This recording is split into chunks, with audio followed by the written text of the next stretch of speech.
Oh, hello there. You just caught me doing a little light reading. So I've picked up a lot of codices, and it's been pointed out I've not read any of them. So, I'm going to start off this week by just learning what I should have been learning already. Just going through the ones that haven't been read yet. While I'm here, not being assailed, next to the campfire, surrounded by people who have no vested interest in killing me. Archdemon. In darkness eternal they searched for those who would goad them on, until at last they found their prize, their god, their betrayer, the sleeping dragon Dumat. Their taint twisted even the false god, and the whisperer awoke at last in pain and horror, and led them to wreak havoc upon all the nations of the world. Realities 8-7. That's a weird way of arranging the lines, but the false dragon gods of the Tevinter Imperium lie buried deep within the earth, where they've been imprisoned since the Maker cast them down. No one knows what it is that drives the Darkspawn in their relentless search for the sleeping old gods. Perhaps it is instinct, as moths fly into the torch flames. Perhaps there is some remnant of desire for vengeance upon the ones who goaded the Majesties to assault heaven. Whatever the reason, when Darkspawn find one of these ancient dragons, it is immediately afflicted by the taint. It awakens twisted and corrupted, and leads to drag the Darkspawn in a full-scale invasion of the land of light.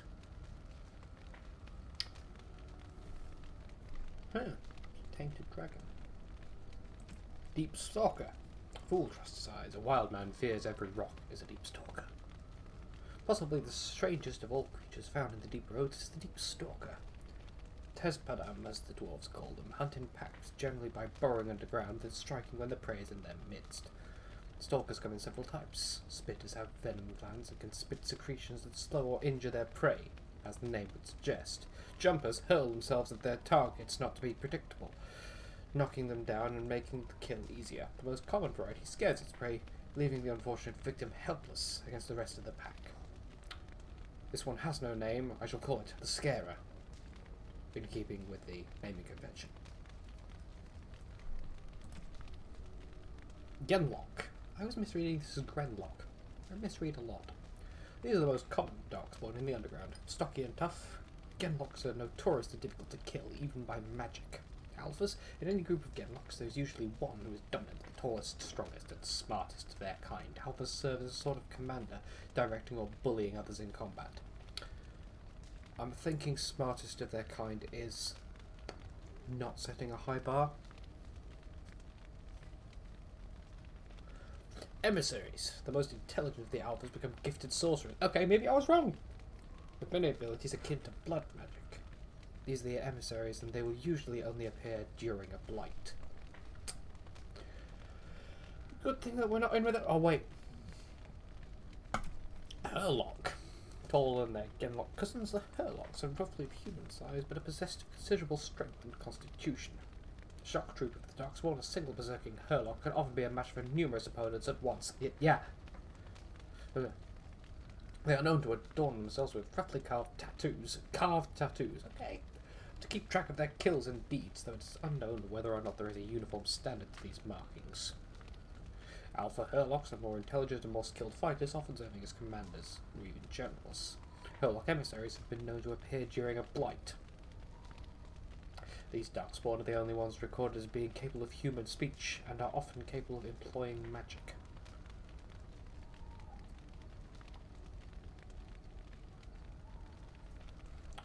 You mean like gifted sorcerers? Often capable of employing magic. Okay, that's slightly described. Mabari Warhound, or from henceforth, Doggo. Dogs are an essential part of Ferelden culture, and no dog is more prized than Doggo. The breed is as old as myth, said to have been bred from the wolves who served Dane. Prized for their intelligence and loyalty, these dogs are more than mere weapons and status symbols. The hounds choose their masters and pair with them for life. To be the master of a Doggo anywhere in Ferelden is to be recognised instantly as a person of worth. Doggos are an essential part of Ferelden military strategy. Trained hounds can easily pull knights from horseback or break lines of pikemen. Jesus. The sight and sound of a wave of war dogs howling and snarling has been known to cause panic among even the most hardened infantry soldiers. Borg. Ogre. Towering over their Darkspawn kin, the massive ogres are a rare sight on the battlefield. Fucking good! Traditionally, they only appear during a blight. But some records claim that ogres have been spotted in the deep roads, hunting alone or in small groups. At least one report by the Grey Wardens claims that an ogre was spotted alone in the Korkari wilds in 919 Dragon. I assume 990 Dragon Age. Assuming here. Oh, it was weakened and easily dispatched. Up to 100 of these creatures can accompany a Darkspawn horde at any one time. Fucking hell. Often using their great strength to burst through fortifications and demolish the front lines of an opposing army. Yeah. It was brute force to charge. They're ready to, like bulls, slam them to the ground with their fists and shake enemies off their feet and hurl giant rocks into the face of oncoming foes. Melee can be difficult against a giant that snatches a warrior up in one hand, crushing the life out of him, beating him to oblivion with the other hand. No shit! I'm glad I didn't take a melee warrior as big class, because we would have been absolutely bugging against that ogre and we'd still be here now. The Nimble can try to wiggle his way free, or an ally can attempt an array of stunning blows on an ogre to free the comrade in danger. That might have been good to know. Incidentally, I have also worked out some tactics for this. Fairly rudimentary tactics. I might reorder them at the moment because I realised I'd given them logical tactics but not put them in a logical order. So for example, they all heal themselves when they get injured. Isn't that nice? Less death. Grey Warden law urges caution when slaying an ogre. Unless it's ensured that they've received a major wound to the head or heart, it is possible that they are lying dormant and will regenerate to full health within a matter of minutes. During a blight, most Grey Wardens recommend burning all Darkspawn to ashes. Dead ogres in particular.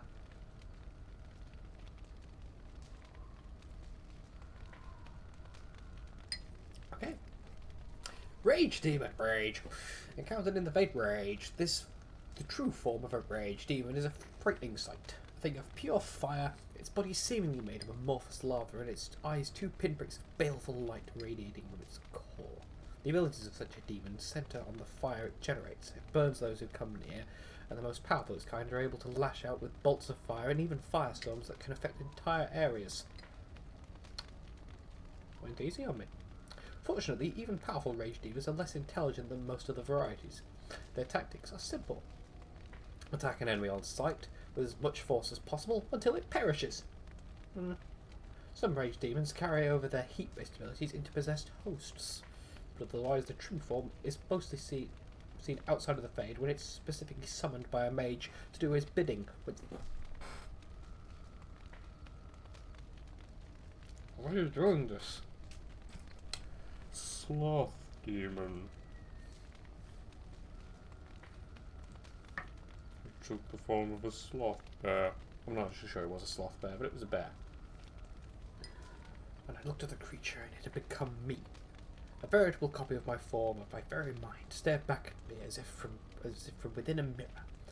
I thought surely this was a trick, an illusion meant to put me off guard, but as I engaged the thing with my sword, it fought me with maneuvers that I recognized. It parried as I parried, it swung as I swung. It spoke to me and said things that only I could know. I think this demon of sloth has no form or identity of its own. It is envy as much as sloth, I believe, and mine was not the first shape it stole that day. Excerpt of transcribed deposition of Tyrannus, Templar commander of Cumberland. 390 Towers. Are there many bears go through the harrowing? The most difficult assumption for those who study demons to overcome is the most difficult assumption for some who study demons to overcome is the notion that a sloth demon is, in and of itself, slothful. If that was so, it seems highly unlikely that such demons would cross the veil into our own world, or once here would fight to possess any creature with a will of its own. And we know both these things to not be the case. Certainly some demons are lazy and complacent, but who knows, perhaps these creatures even cultivate such a reputation. The truth is that demons of sloth are named so because it is the portion of the human psyche that they feed upon: doubt, apathy, entropy. They seek to spread these things. The sloth demon hides in its forms, a master of shapes and disguises, always in the last place you look, unless it's a bear. And from its hiding place, it spreads its influence.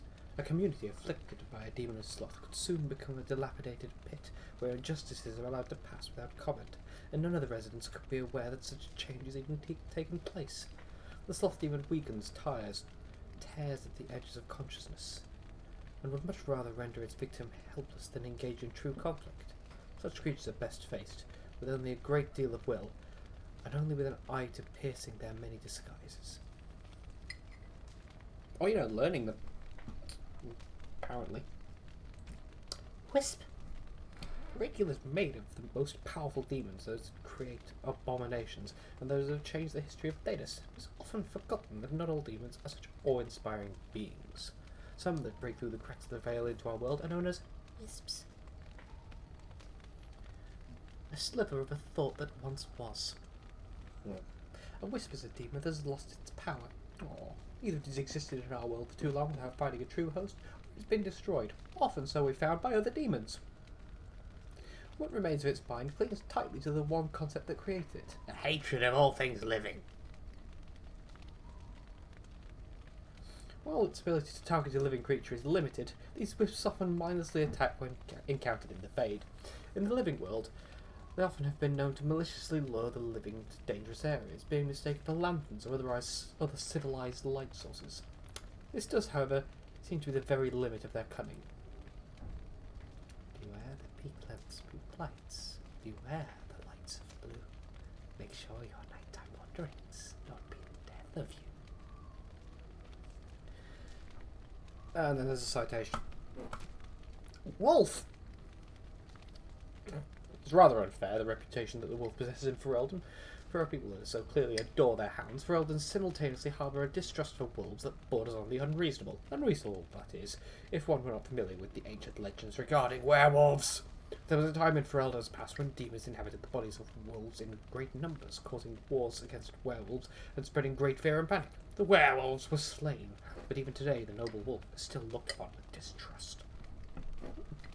An attack by wolves on civilized folk happens rarely, often only in times of desperation, and then only when the wolves have the advantage of numbers. This can change during a blight. Joy. When darkspawn rise to the surface, their presence dramatically alters the savage nature of normal beasts. In Blight's past, as the corruption of the darkspawn spread through the wilder areas of Thedas, it would inflict the animals around there, and the more powerful of them would survive and be transformed into a more vicious and dangerous beast. A blight wolf is one such example. Mad with the pain of its infection, and only through the overriding command of the darkspawn does it still retain some semblance of its pack instincts. Blight wolves are always found in large groups and will tend to overwhelm a single target if they can, using their numbers to their advantage. It's fortunate that these creatures rarely survive their corruption for very long. Okay.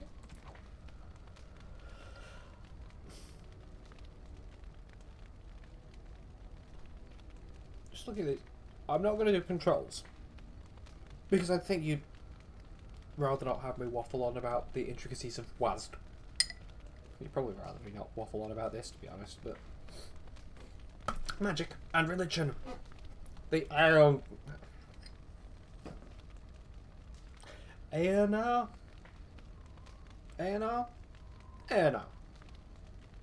When the Imperium occupied the area that is present-day Threlden, they had two sites dedicated to magical experimentation at the extreme ends of the Imperial Highway. The southern one was the fortress of Ostagar, which looked out over the Kakari Wilds. The northern one was Aeonar, though the exact location is now secret and known only to a handful of Templars.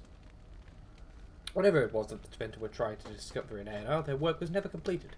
The fortress was overrun by disciples of Andraste upon hearing the news of her death.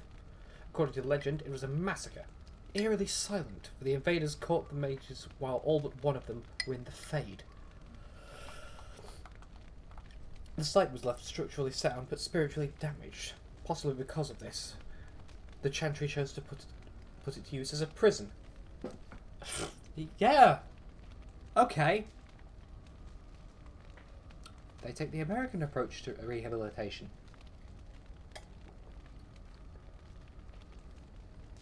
Accused Maleficarum and apostates were held in the confines of the Aeonar. Those who have a powerful connection to the Fade, and particularly to demons, will inevitably attract something across the veil, making the guilty somewhat easier to tell from the innocent.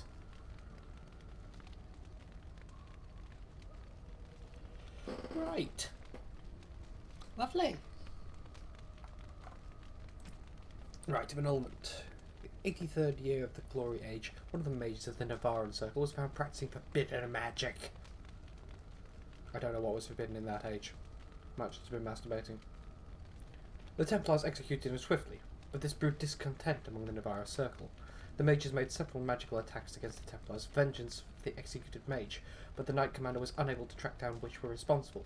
3 months later, the mages summoned a demon and turned it loose against their Templar watchers. Demons, however, are not easily controlled. After killing the first wave of Templars who tried to contain it, the demon took possession of one of its summoners. The resulting abomination slaughtered Templars and mages both before escaping into the countryside. A Grand Cleric sent a legion of Templars to hunt the fugitive. They killed the abomination a year later, but by that time it had slain 70 people. Divine Galatea, responding to the catastrophe in Navarre and hoping to prevent further incidents, granted the Grand Clerics of the Chantry the power to purge a circle entirely if they rule it irredeemable. The rite of annulment has been performed 17 times in the last 700 years. Okay. The chant of light, the blight. Prayer.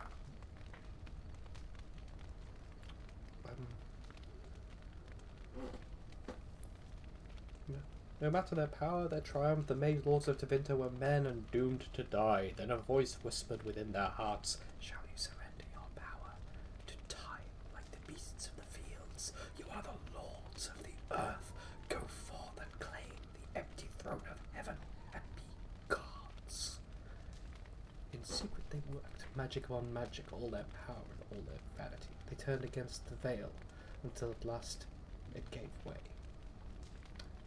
Above them a river of light, before them the throne of heaven waiting. Beneath their feet the footprints of the Maker. All around them echoed a vast silence. But when they took a single step toward the empty throne, a great voice cried out, shaking the very foundations of heaven and earth.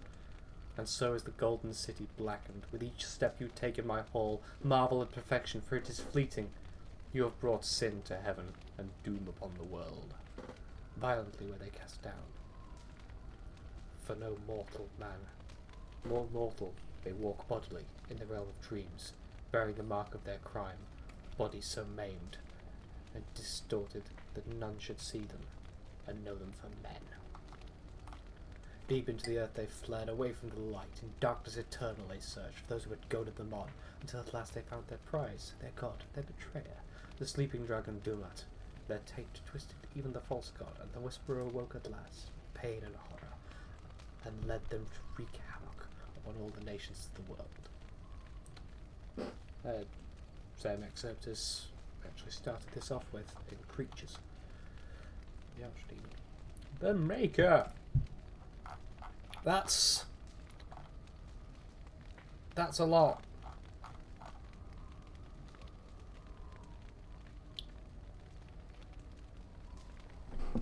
I'm gonna skip over this one because there's a lot there.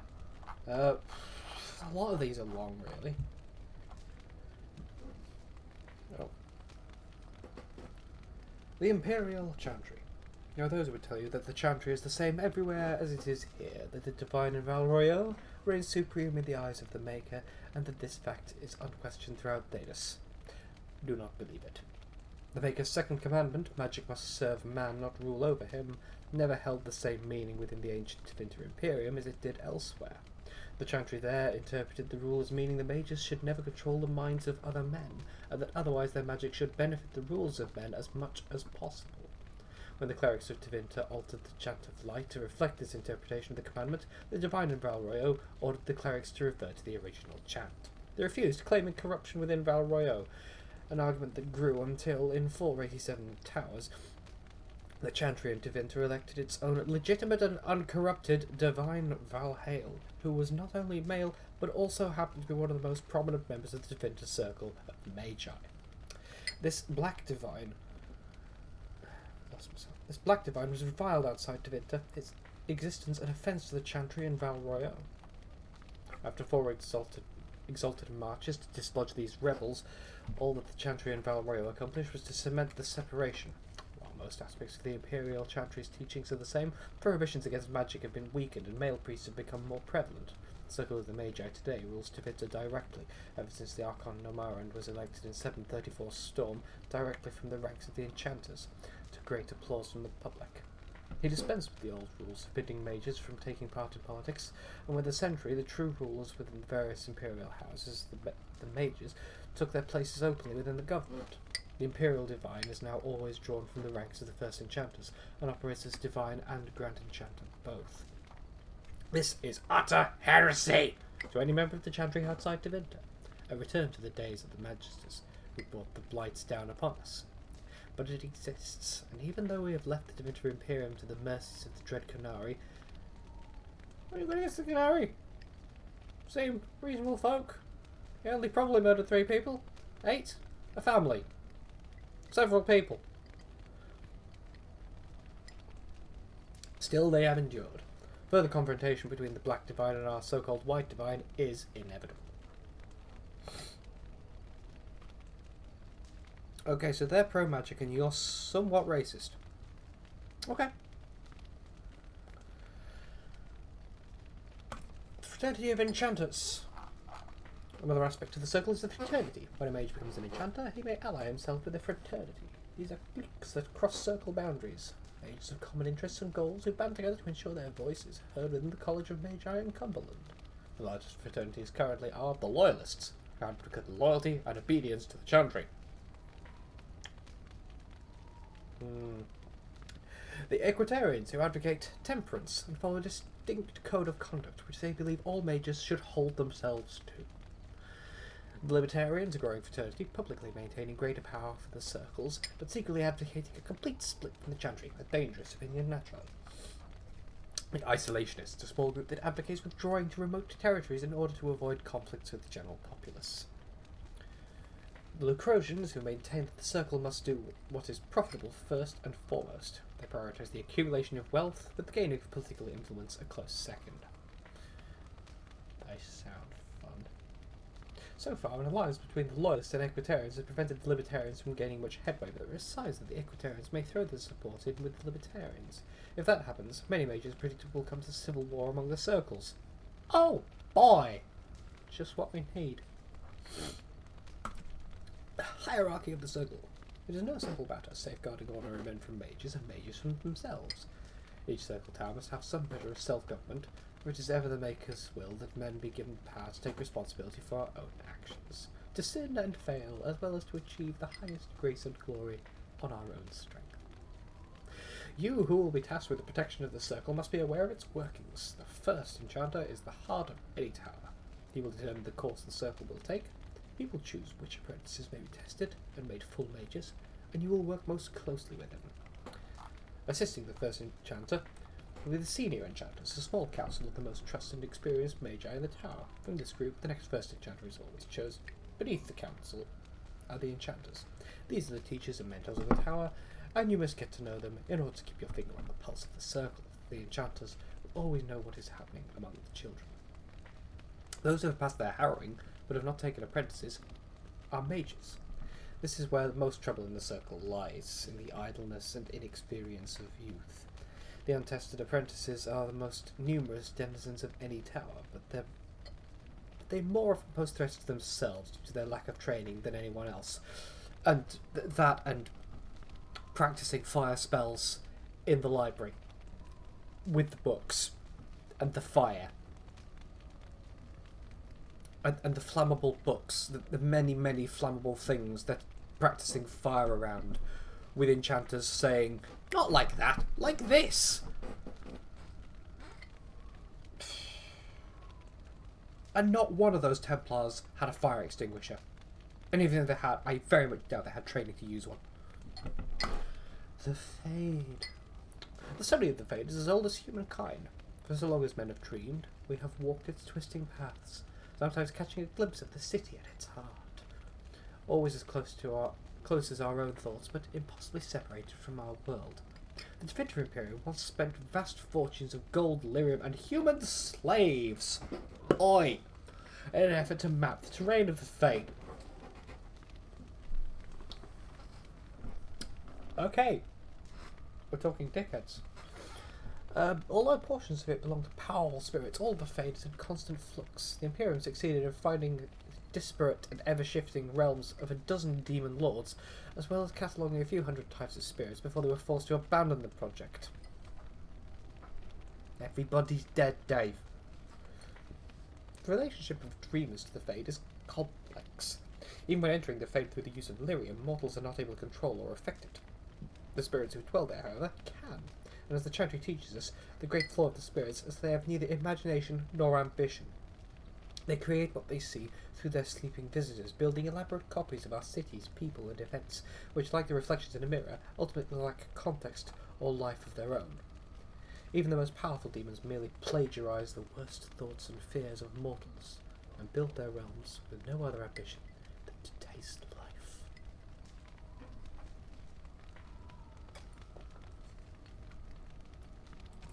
The harrowing. Among apprentices of the circle, nothing is regarded with more fear than the harrowing, possibly because you call it the fucking harrowing. Little is known about this rite of passage, and that alone would be cause for dread. But it is well understood that only those apprentices who pass this trial are ever seen again. They return as full members of the circle of magi. Of those who fail, nothing is known. Perhaps they are sent away in disgrace, perhaps they are killed on the spot. I heard one painfully ridiculous rumour among the circle of Ravane, which claimed that failed apprentices were transformed into pigs, fattened up, and served as dinner to the senior enchanters, but I could find no evidence that the Ravane circle ate any particular quantity of pork.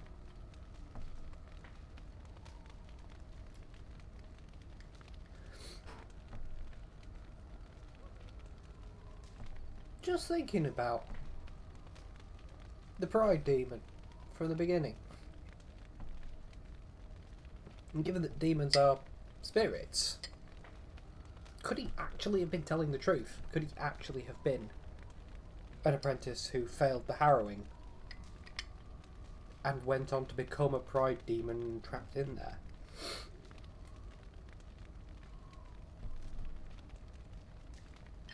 Maybe I'll never know. Maybe I'll find out one way or the other. I'll probably never know. But lyrium. More than half the wealth of Orzammar comes from a single extremely rare substance, lyrium. The Chantry believes it to be the waters of the Fade mentioned in the Canticle of Thronides, the very stuff of creation itself, whence the Maker fashioned the world. Only a handful of mining caste families hazard extracting the ore, finding veins in the stone quite literally by ear. For in its raw form, lyrium sings, and the discerning can hear the sound even through solid rock. Even though dwarves have natural resistance, raw lyrium is dangerous for all but the most experienced of the mining caste to handle. Even for dwarves, exposure to the unprocessed mineral can cause deafness and memory loss. For humans and elves, direct contact with lyrium ore produces nausea, blistering of the skin, and dementia. Mages cannot even approach unprocessed lyrium. Doing so is invariably fatal. Well, why were you telling me to drink this stuff? That's unprocessed, I suppose, but why? I could put it in my quit bar.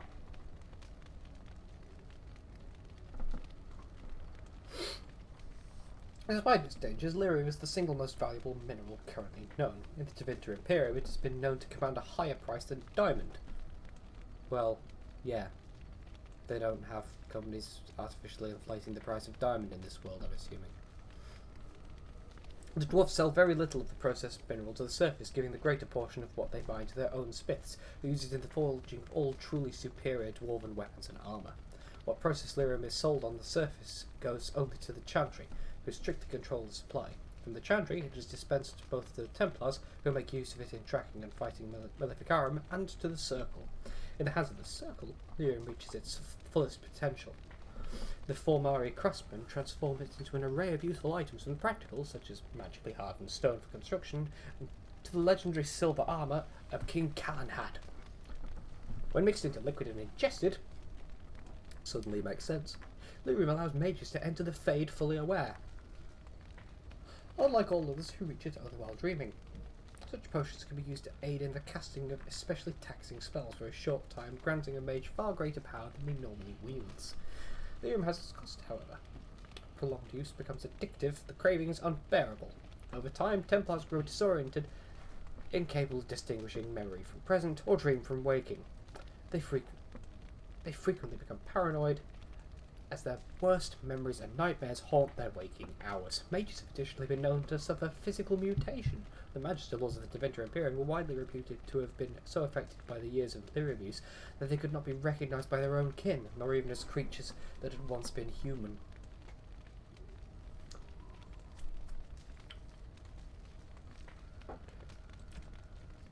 So maybe he's off on lyrium, hey?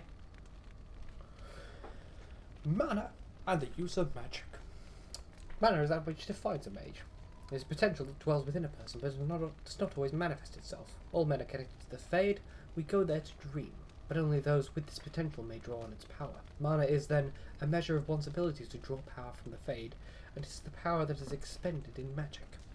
As in all other things, it has its limits. Just as a man has strength to lift only so much weight and no more, a mage cannot work more magic at one time than his mana allows. If he wishes to work magic that would be beyond his strength, a mage must bolster his mana with lyrium. Without lyrium, it is possible for the reckless to expend their own life force in the working of magic, and occasionally ambitious apprentices injure or even kill themselves by overexertion. Cardinal rules of magic. You must not be under the impression that magic is all-powerful. There are limits, and not even the greatest mages may overcome them. No one, for instance, has found any means of travelling, either over great distances or over small ones, beyond putting one foot in front of the other. No. The immutable nature of the physical world prevents this. So no, you may not simply pop over to Minrathus to borrow a cup of sugar, nor may you magic the essay you forgot in the apprentice dormitory to your desk. You will simply have to be prepared. Similarly, even when you send your mind into the Fade, your body remains behind. Only once this barrier has been overcome, and reputedly the spell required 2/3 of the lyrium in the Tevinter Imperium, as well as the life of several hundred slaves. The results were utterly disastrous. That's, yeah, not much involving armies of human slaves hasn't been disastrous. Finally, life is finite. A truly great healer may bring someone back to the very precipice of death when breath and heartbeat have ceased, but the spirit still clings to life. But once the spirit's fled the body, it cannot be recalled. That's no failing of your skills or power, it's simple reality. I don't like investigating sort of the mundanities of magic. It's something Discworld does very well, but when you're looking at things beyond just the fantasy, you have to look at the precise details, and there are things within magic that are mundane once you start giving it rules, and they're honestly more interesting to me than the grand scope of the magic itself. Just this little thing. The 4 schools of magic: creation, opposition in all things, for earth, sky, for winter, summer, for darkness, light. By my will alone is balance sundered, and the will given new life. The school of creation, sometimes called the school of nature, is the second of the schools of matter, the balancing force, the complement of entropy. Creation magic manipulates natural forces, transforming what exists and bringing new things into being. Creation requires considerable finesse, more than any other school, and is therefore rarely mastered. Those mages who have made a serious study of creation were the highest in demand, useful in times of peace as well as war. Entropy. To you, my second-born son. Second-born? Where did I get son from? Let alone stun. I grant this gift. In your heart shall burn an unquenchable flame, all-consuming and never satisfied. Thanks, Dad! Indigestion! The second of the 2 schools of matter, entropy, is the opposing force of creation. For this reason, it is often called the school of negation. Nothing lives without death. Time inevitably brings to an end all things in the material world, and yet in this ending is the seed of a new beginning. A river may flood its banks, causing havoc, but bring new life to its floodplain. The fire that burns a forest ushers in new growth. Well, eucalyptus and heather. And so it is with entropic magic that we manipulate the force of erosion, decay, and destruction to create new. Primal. Those who oppose thee shall know the wrath of heaven. Field and forest shall burn, the seas shall rise and devour them. The wind shall tear their nations from the face of the earth. Lightning shall rain down from the sky, and they shall crowd to their false gods and find silence. Well, that's a violent start. Sometimes called the school of power. The primal school is the second of the schools of energy, balanced by spirit, and concerns the most visible and tangible forces of nature itself. This is the magic of war, fire, ice and lightning, devastation. This is what the vast majority imagines when they hear the word magic. Spirit. A longer one. Only slightly longer. I think all this at the bottom is citation. And the voice of the Maker shook the Fade, saying, In my image I have wrought my firstborn. You will be given dominion over all that exists. By your will all things are done, yet you do nothing. The realm I have given you is formless, ever-changing. The first of the 2 schools of energy, spirit, is opposed by the primal school. Primal second. Okay. It is the school of mystery, the ephemeral school. It is the study of the invisible energies which surround us all the time, yet are outside of nature. It is from the Fade itself that this magic draws its power. Students of this school cover everything from direct manipulation of mana and spell energies to the study and summoning of spirits themselves. By its very nature, an esoteric school, as most others know virtually nothing about the Fade, studies of spirit magic are often misunderstood by the general populace, or even confused with blood magic, an unfortunate fate for most useful branch of study. The Tranquil is that Sacred Ash is interesting. Although apprentices do not know the nature of the harrowing, all of them understood its consequences. They either pass and become a full mage, or they are never seen again. Those who fear to undertake this rite of passage, or those who are deemed too weak or unstable, are given the rite of tranquility instead. The actual procedure, like the harrowing, is secret, but the results are just as well known. The rite serves connection to the Fade. The Tranquil therefore do not dream. This removes the greatest danger that threatens a weak or unprepared mage, the potential to attract demons across the veil. But this is the least of Tranquility's effects. The absence of dreams brings with it the end of all magical ability, as well as all emotion. The Tranquil, ironically, resembles sleepwalkers, never entirely awake or asleep. They're still part of our circle, however, and some might say they are the most critical part. They have incredible powers of concentration, for it's simply impossible to distract a tranquil mage. And this makes them capable of becoming craftsmen of such skill that they rival even the adepts of dwarves. The Fomari, the branch of the circle devoted to item enchantment, is made up exclusively of tranquil, and is the source of all the wealth that sustains our towers. Oh, job. Culture and history. My nose. Sorry about that. The history of the Dryden's. You did see me speak to him, didn't you? I didn't do that off stream. Talking to Dryden, who's standing over there. From how you're looking at it, I think. In the years following the siege of Soldier's Peak, all those who carried the Dryden name were hunted by King Ireland's forces. Our noble Dryden name was spared, and all lands and holdings belonging to the Drydens were seized by the crown. The king feared that the rebellion started by Sophia would be kept alive by her loyal friends and family, and anyone with connections to the Drydens suffered greatly. It's little wonder, then, that the few remaining Drydens found themselves with no allies and nowhere to turn. Tobin Dryden, Sophia's brother and guardian of her young son, had no choice but to flee for Eldon. Tobin brought passage to Antiver on a merchant vessel and travelled into the nave of Durocher. Once in Antiver, Tobin set about building a new, quiet life for himself and his nephew. He started a small business and eventually made a name for himself as a trader. The Durocher merchant family prospered, and the name Dryden was almost forgotten. However, in 815 Blessed, Sylvie Durocher uncovered old documents belonging to Tobin and pieced together the family's history. In her pride and perhaps her naivety, Cecily reclaimed the name Dryden and returned to Ferelden. King Ireland lies dead, and the Dryden name lives on. Our family has survived, even thrived since the death of Sophia Dryden.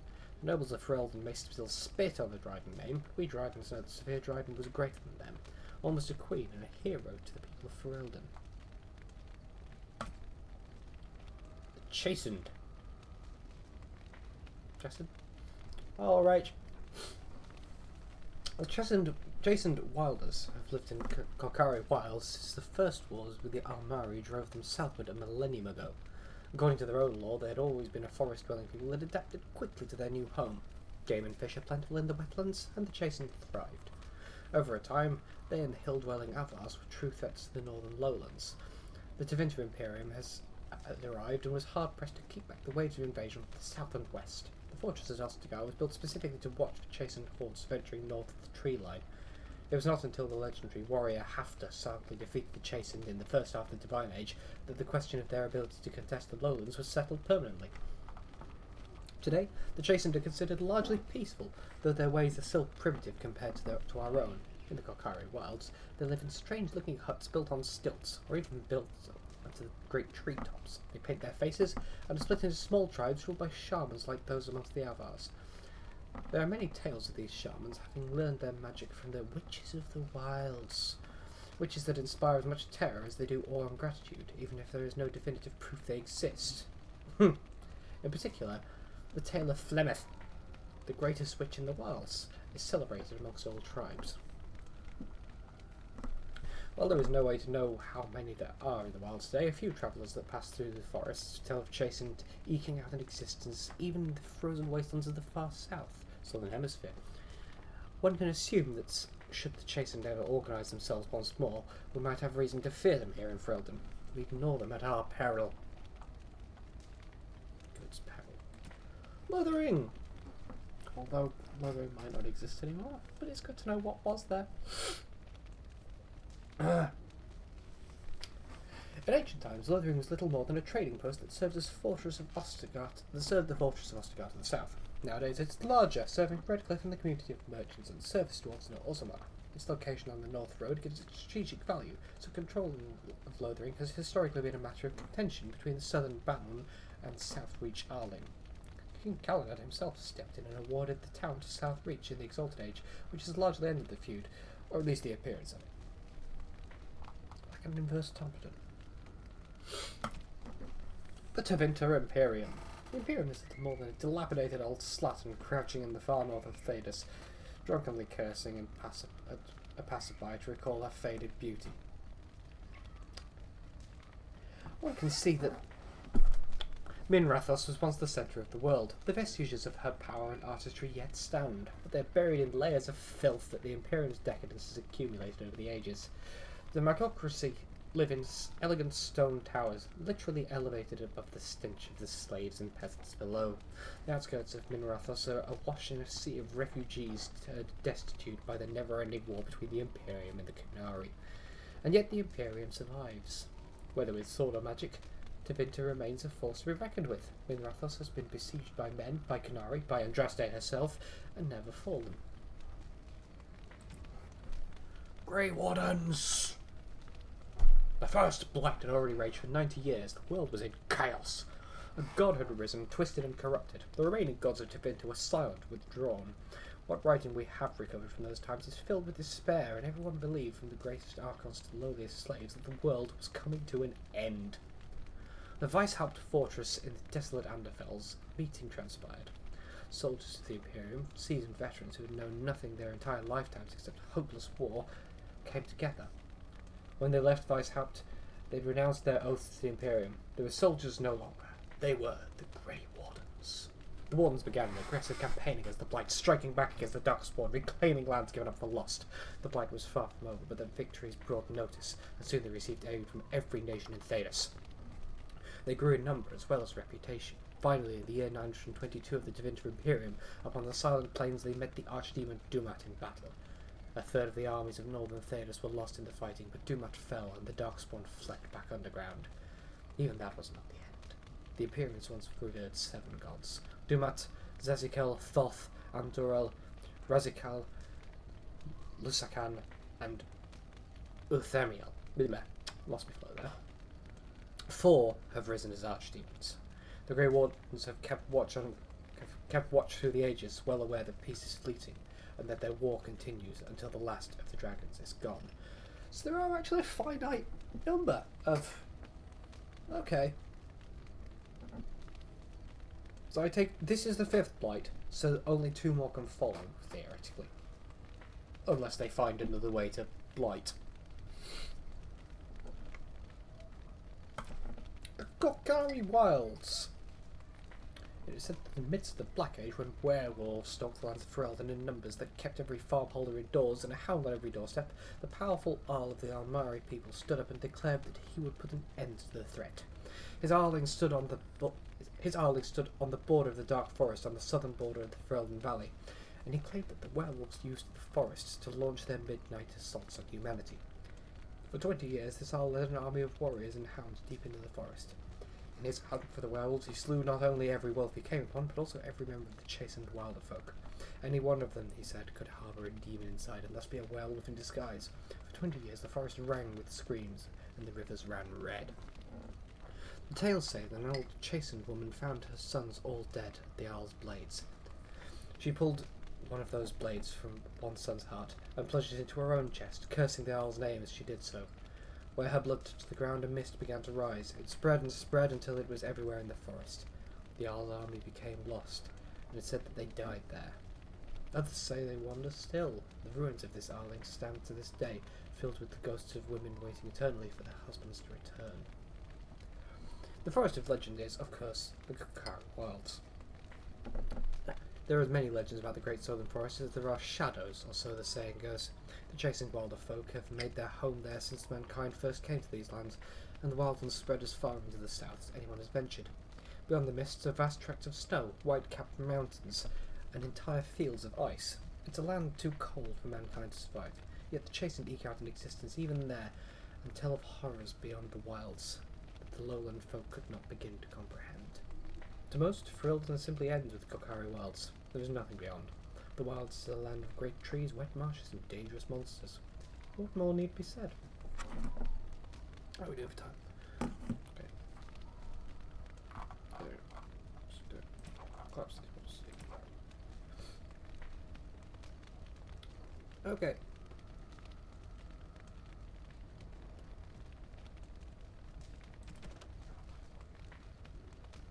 Archdemon procreation. What? Okay. Alistair! You know, one good thing about the Blight is how it brings people together. Alistair was a knowledge Templar when Duncan recruited him to the Grey Wardens, or rescued him as Alistair would say. His mother was a servant girl who died when Alistair was very young. He was raised by Eamon Guerin, Earl of Redcliffe for a time. Honora! We have been given the gift of freedom by our forebears, let us not squander it. As the only child war hero Logain MacTur, Honora has never been one to stay quiet in the background. It's common knowledge that in the 5 years Honora and Caelan held the throne together, she was the one wielding power. She's held in much higher esteem than her husband by the people of Ferelden, nobility and commoners alike, and commands respect even of foreign nations, having once inspired Empress Cyril of Orlais to declare, Honora of Ferelden is a solitary rose among brambles. Caelan Theron. I'd hoped for a war like in the tales, a king riding with the failed Grey Wardens against a tainted god. Son of the legendary King Marek Theron, Caelan was the first Ferelden king born into a land free from foreign rule in 2 generations. Since his father's death, he's held the throne alongside his queen Honora. He fell in battle alongside Duncan at Ostagar.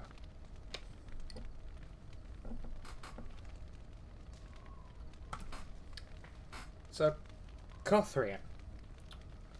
Some of us know what honour and loyalty are. Cothrian came to Lothian's service the hard way. She belonged to a poor family and was out doing work on the farm when she saw a man on horseback being attacked by several bandits. She rushed to his assistance and found out belatedly that the man she saved was none other than the great hero Logain. Though she was hardly more than a child, he took her in, offering her a position within his soldiers, and she climbed through the ranks through sheer determination. Becoming the commander of Marek's shield, Logain's elite soldiers, was the proudest moment of her life. I take it was her who gave the order to retreat. Barkspawn! Doggo! Mabari's clever enough to speak and wise enough to know not to. Manawydan found this Mabari at the camp at Ostagar. His master was killed in the wilds, and Barkspawn fell ill from fighting the Darkspawn in battle. Barkspawn seems to have chosen Manawydan as his new master now, seeking Manawydan out after the Battle of Ostagar, and warning of an impending Darkspawn attack through the medium of Bork.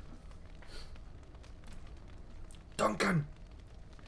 Men and women from every race, warriors and mages, barbarians and kings, the Grey Wardens sacrificed everything to stem the tide of darkness, and prevailed. Like many others, Duncan gave up his family name when he joined the ranks of the Wardens, a symbolic gesture of cutting ties. He might say this was a convenience in his case, however. His mother was from the Andvels, his father from Tevinter, his childhood was spent in the free marches in Orlais. His people were everywhere, and his homeland was nowhere. He was given the almost impossible task of leading the Wardens in Ferelden, a kingdom that had thrown the Order out 200 years earlier. Facing local suspicion and hostility, he set about finding recruits. He was killed in battle against overwhelming numbers of Darkspawn at Ostagar alongside King Caelan. I'll Eamon Guerin. Nobility does not exist without obligation. We owe all we have, even our lives, to our land and our people. The maternal uncle of King Caelan, Al Eamon, is one of the king's most trusted advisors. Redcliffe, while not a large or especially wealthy part of Ferelden, is a critical and strategic location. The fortress guards the western pass that leads to Orlais, as well as the major trade route with Orzammar. A well-respected man, though not the most charismatic, King Caelan once said of him, "My Uncle Eamon is a man everyone thinks of well, when they remember to think of him at all. He fell ill with a mysterious condition that even magic could not treat." Flemeth! You're required to do nothing, least of all believe. Ages ago, legend says Ban Conobar took his wife, a beautiful young woman who harboured a secret talent for magic. Flemeth of Higher. And for a time they lived happily until the arrival of a young poet, Osen, who captured the lady's heart with his verse. They turned to the chasing tribes for help and hid from Conobar's wrath in the wilds, until word came to them that Conobar lay dying. His last wish was to see Flemeth's face one final time. The lovers returned, but it was a trap! Conobar killed Osen and imprisoned Flemeth in the highest tower of the castle. In grief and rage, Flemeth worked a spell to summon a spirit into this world to wreak vengeance upon her husband. Vengeance she received, but not as she planned. The spirit took possession of her, turning Flemeth into an abomination. A twisted, maddening creature, she slaughtered Conobar and all his men and fled back into the wilds. For 100 years, Flemeth plotted, stealing men from the chasing to sire monstrous daughters, horrific things that could kill a man with fear. Morgana. These Kokari witches led an army of Chasen from the wilds to strike at the Almari tribes. They were defeated by the hero Cormac, and all the witches burned, so they say, but even now the wilders whisper that Flemeth lives on in the marsh, and she and her daughter steal those men who come too near. Morrigan, not Morgana. Morrigan's mother saved the last Grey Wardens from her death at the top of the Tower of Ishal, but just who or what Flemeth truly is a mystery. Knight Commander Gregor. Gregor? Gregor. Your magic is a gift, it's also a curse. The circle of Magi has tainted you, and we Templars of the Chantry stand vigil to ensure that training is adequate. Grim and taciturn, Gregor has been Knight Commander of the Templar forces stationed at the Circle Tower for many years. So many years that hardly anyone except the first enchanter recalls that he's not simply part of the tower itself. Irving. If you want to survive, you must learn the rules and realize that sometimes sacrifices are necessary. Trained, not tainted. Where did I misread? Magi has trained you, not tainted. Right. I can read! View the last 55 minutes for evidence of this fact. There is no higher office in a Circle Tower than that of First Enchanter. The one who holds this title must not only be an able administrator, but also a mentor, leader, and surrogate parent to all the mages of the tower. Irving has proven himself to be all these things without an added dose of cunning. Sorry, with an added dose of cunning. Where did I get without from? Anyway. Most apprentices know what little goes on in the tower that Irving does not know. Know that little goes on in the tower that Irving does not know. You can soothe Templars angered by some childish magical prank at the same time that he lauds the pranksters, and everyone walks away satisfied. Or, destroys their phylactery, reveals themselves to be a blood mage, and flees into the wild. That too. He did help with that. I think he did help a little. Liliana! In the cloister, away from the fuss and flurry of the cities, I found peace. In that stillness, I could hear the Maker. A lay sister of the Chantry who can beat the stuffing out of trained mercenaries would be notable enough. The one who claims to have been sent to fight the Darkspawn by the Maker himself is unusual, to say the least. She joined Alistair Manawithan in Lothering, insisting she would prove herself useful. Loghain MacTair. Understand this. I will brook no threat to this nation from you or anyone. Loghain was born a farmer during a time when his country was under foreign occupation. When he was still a boy, he joined the resistance, where his considerable tactical genius quickly became apparent. He became close friends with Prince Mark, the last true heir of the Ferelden throne, and together they led rebels to drive out the forces of the Orlesian Empire. Mark raised his Handston ability, and Loghain is now more a symbol than a man. He represents the Ferelden ideals of hard work and independence.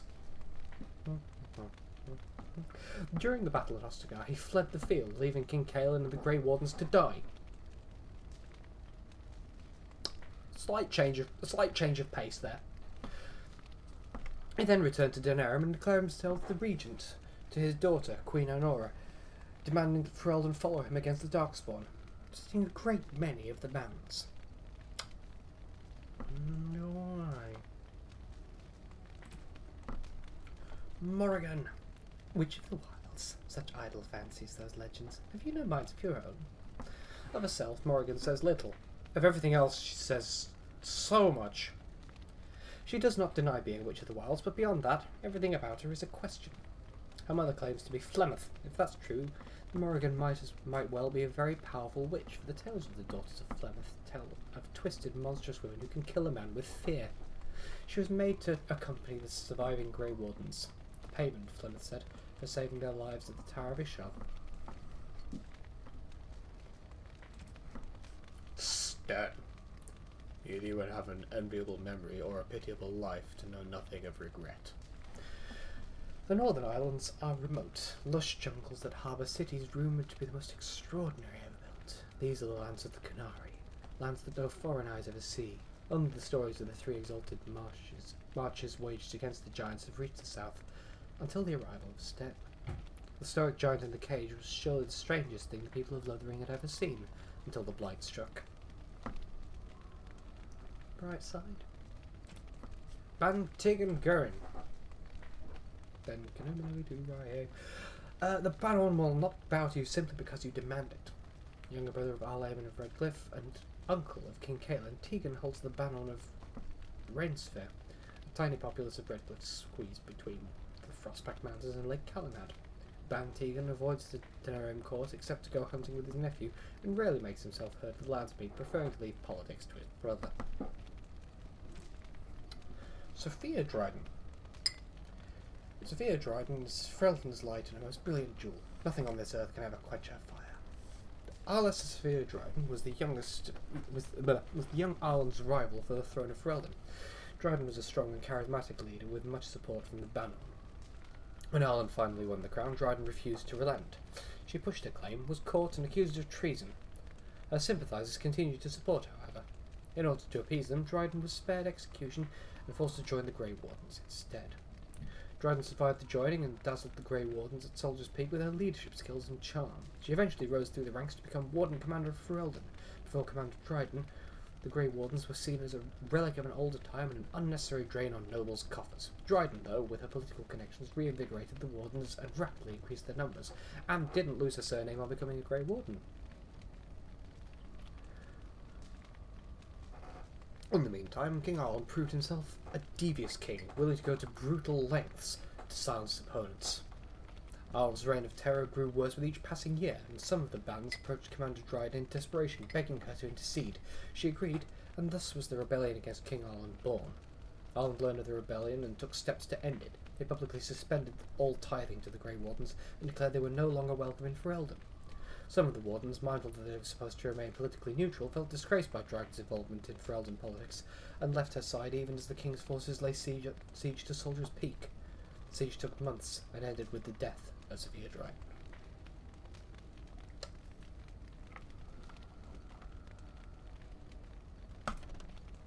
Books and songs. Just 3 left here, and then I'll make a break because it'll be about an hour long, and continue on the adventure whence I left off. Adventures of the Black Fox. It's a long one. Born Lord Remy Vascal in 863, Blessed the Black Fox was a dashing thief and rogue who went on to inspire many tales of his exploits. It is nearly impossible to determine today which are true and which are merely fabricated legend. Despite coming from nobility, he has become something of a hero to the common people. Ah, blessed is the year. Sorry, I was thinking this was, Brian. Anyway, his initial exploits involved ridiculing the tyrannical and powerful Lord of Valshevin. Wearing a mask, he would appear in public and disrupt the Lord's plans to the point that the Lord angrily put a huge bounty on the life of this cunning fox, the origin of the nickname, which stuck. That the primary bounty hunter who took the job, Carolus, ended up becoming Remy's lifelong partner in crime, only after nearly killing him several times, in one of the most popular tales told in taverns today. The story is often exaggerated to make Remy appear initially buffoonish until Carolus becomes so furious at the Black Fox's inexplicable ability to survive that the cunning Remy gains the upper hand, which impresses Carolus so much that the bounty hunter joins him. After years of terrorising the Lord's men and foiling his tax collectors, a favourite pastime for Remy's according to the Orlesian commoners, Remy was supposedly betrayed by his lover Savannah de Montfort. In some regions of the tale, a Mage of the Circle, no less, and captured. After more than a year of torture, Remy was rescued from prison by his compatriots, including the serpent Savannah. A repentant Savannah. And together they escaped all day. In this period of Remy's adventures, he appears almost everywhere in Thedas. As his legend grew, more innkeepers and merchants were happy to claim that the Black Fox had visited their village or establishment and performed some legendary feat. If the tales to be believed, Remy led the Lord's men on a merry chase. He became embroiled in political intrigue in Navarra, was hunted by the crows of Antifa, and then kidnapped by a powerful mage de Vinter. In each situation, Remy escaped death at the last moment, foiled the evildoer, and improved life for the poor and downtrodden. Then, inevitably, he rejoined his band of adventurers and moved on to the next land. His companions Carolus and Savannah, the wise dwarf Bolek, and the tempestuous knight Sir Clementis have each spawned their own individual legends over the years. The stories all agree that at some point the Black Fox disappeared. He and his fellow adventurers voyaged into the heart of the Alathan forest, seeking the sunken city of the elves, and never returned. Many more are the tales that expand on what ultimately happened to them in that forest and postulate on how they could someday be rescued. The First Blight. Bit of a come down from haha! The Adventures of the Black Fox, the First Blight. This is a land of fierce diversity, from the assassin princes of Antifa to the faded griffins of the Anderfels. But in my travels I have found one tale that unites the peoples of this land. It is a story of pride and damnation, and although the telling differs, the essence of the tale remains the same. At the height of its power, the Da Vinci Imperium stretched over much of Thedas, uniting the known world under the rule of tyrannical magisters. It is said that the old gods whom the magisters worshipped gave them the knowledge of blood magic, and the magisters used this forbidden power to cement their rule. The blood of elven slaves and humans alike ran down imperial altars to fuel magister greed. The tales of their excess is so horrifying that one can only be grateful that blood magic is prohibited today. But all that stands tall must eventually fall. Perhaps they foresaw their ruin, or perhaps their pride knew no bounds, but whatever the reason, the magisters dared to open a magical portal to the Golden City at the heart of the Fade. They sought to usurp the Maker's throne, long left unattended in the Golden City after the Maker turned his back on his creations. They would storm heaven itself with their power and become as gods.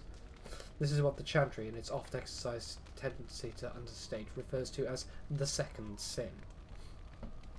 According to most versions of the tale, the Magisters did indeed reach the Golden City and walked into the home of the Maker, where no living thing before them had dared or been able to tread. But humanity is not meant to walk in heaven. The Magisters were wicked with pride and other sins, and their presence tainted the Golden City.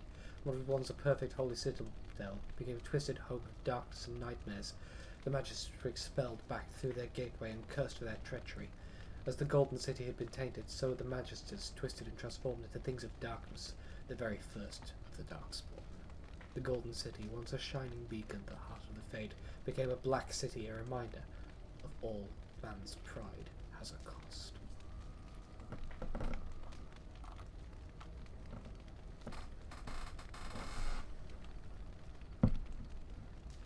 And at that point, that's, other than controls, which, you know, aren't really codices, they're just, you know, here's how you actually play the game, and then there's quest-related ones. The only one of which I haven't read is the Letter from Blackstone Irregulars. That's all for now. I will read other ones as and when I get them, rather than having story time again. And in the next video, I'll actually continue on the quest line. So until then, see you in a bit.